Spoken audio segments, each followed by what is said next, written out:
Good morning, guys. It's Marquise Martin Hayes, and it's time for the Monday Moment. One of my favorite days of the week. Wrote a book about it. No, let's jump right in. Actually, I did, but another topic. Really quick, I want to jump in. Last week, we got to see some of America's upcoming talent. We got to see Miss Gorman get on display at the inauguration and display poetry and display vision and display insight that was in her spirit for all of us to inspire hope and make some sense of the future. One of the phrases she mentioned was sent to me, and it was extremely provocative. And I thought today we touch on it because it's perfect for the Monday Moment. It goes like this: There's always light if only we are brave enough to see it.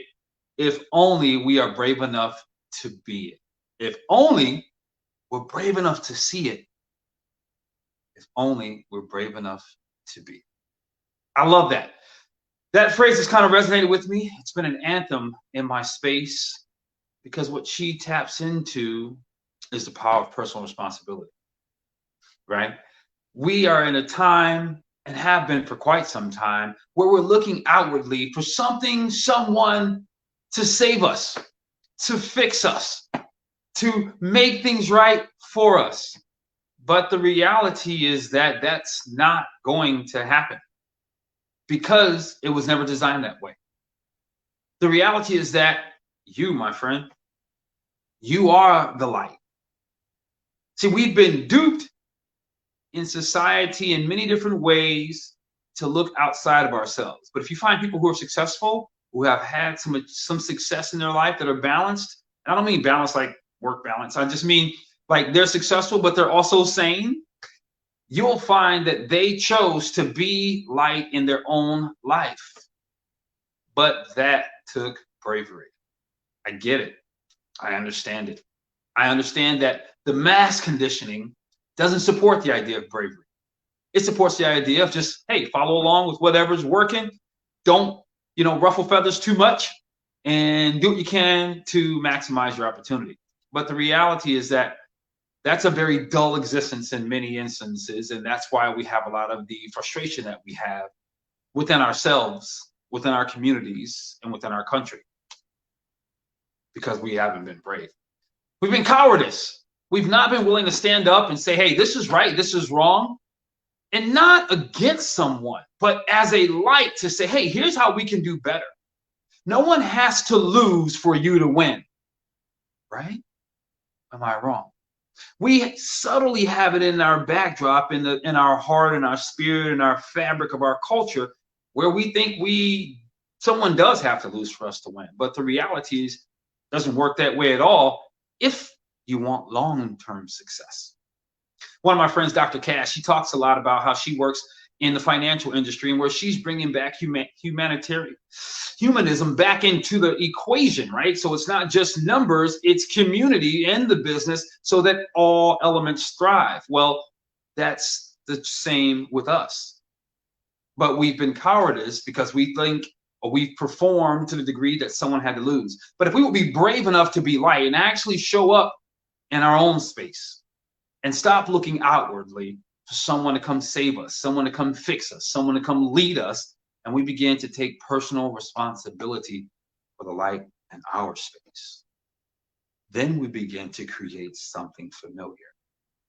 I was in a conversation with my father this morning, and it was a great dialogue. It started out this way. He had a view, I had a view. I really didn't want to hear his view. Not at all. And for a moment, I shut him out. And then I realized that's my pops. What shut him out was my conclusions that I think I'm right. What's important? Connect or no? I call my dad back up and say, hey, Pops, listen, I thought something about what you were going to say. I don't think that way. And what I realized is that I shut you out. But the truth is, I really do want to know what you think and why you think, because you matter to me. And so we began a dialogue, as we always do. And we begin this dialogue where we begin to exchange. And guess what I found out? We actually think very similarly. Personal responsibility is where it's at. And so the challenge that's been there is we've not been willing to go seek out, to go humble ourselves, to be vulnerable, to expand. Or we've stayed comfortable and afraid and took what came to us. I used to live that life. I took what came and just made the most of it. Being a really nice guy, didn't want to ruffle the feathers. People liked me. But deep down inside, I wasn't fully satisfied. I was happy and grateful about what I was doing, but I wasn't shining like I envisioned. So if I wasn't careful, like many of us, we began to blame other people and circumstances as to why we're not shining. But the fact of the matter is, it's only because I hadn't been brave enough to be my light. So I began taking steps that looked like it. And you know what? When you choose to be brave against something you've accepted before, it's very, very scary. There's a lot of uncertainty.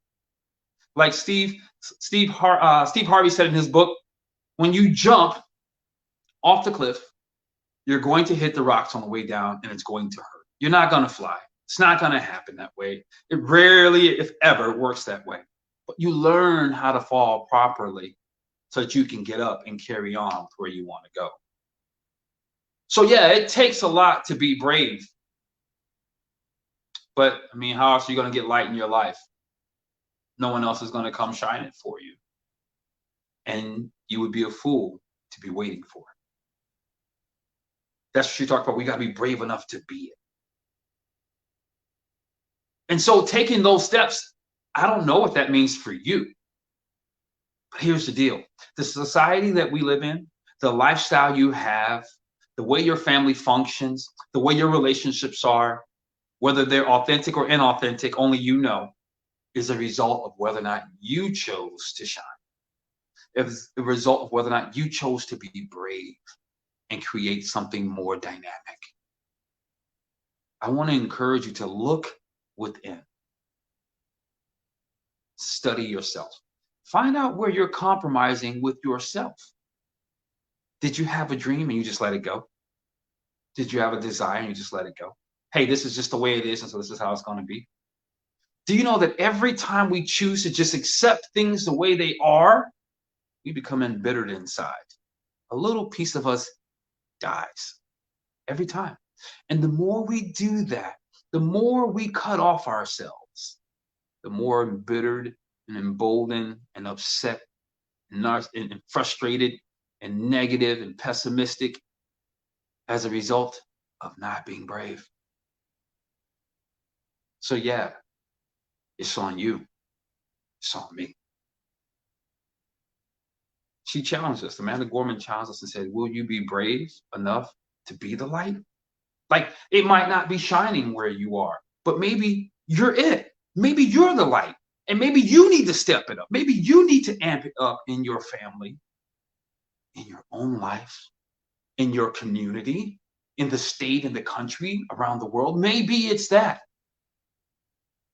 But at the end of every day, it's no one else's power that's being used against you. It's only whether or not you stand in your true power and be brave enough to show up in your own life. Something you may or may not know about me. I love Mr. Rogers. Mr. Rogers' Neighborhood was my thing, man. I grew up and I loved it. One of the things that I remember about the tone is that everybody in the neighborhood had their role.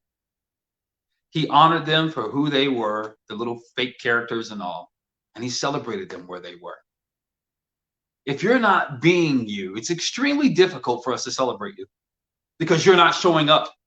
So when people aren't honoring you because you're just getting by, because you don't want to ruffle any feathers, because you're afraid is what it's really all about. Now, we can't help you because you chose that path. I chose that path. But I think Amanda was trying to push us to the next level to say, hey, you're brave enough. It can happen. But in order to be brave, you got to start taking actions in that direction. So here's a simple thought I want to leave you with. In order to be brave, you don't have to run from being cowardice. Just start taking massive action, as Tony Robbins would say, towards the thing that you really desire, towards the mind state that you really desire. And a lot of that's going to come with being vulnerable. Really just opening up and allowing others to see your brokenness and your desire. The good news is that through that communication, you actually start braveness. That's where courage actually begins. To say, I actually don't know. I'm not where I want to be, and I chose it. But how do I begin to choose something different? You got this. It's Monday. You can do it today, tomorrow, and the rest of the week. I'm Marquise Martin Hayes. It's my pleasure. This is the Monday Moment.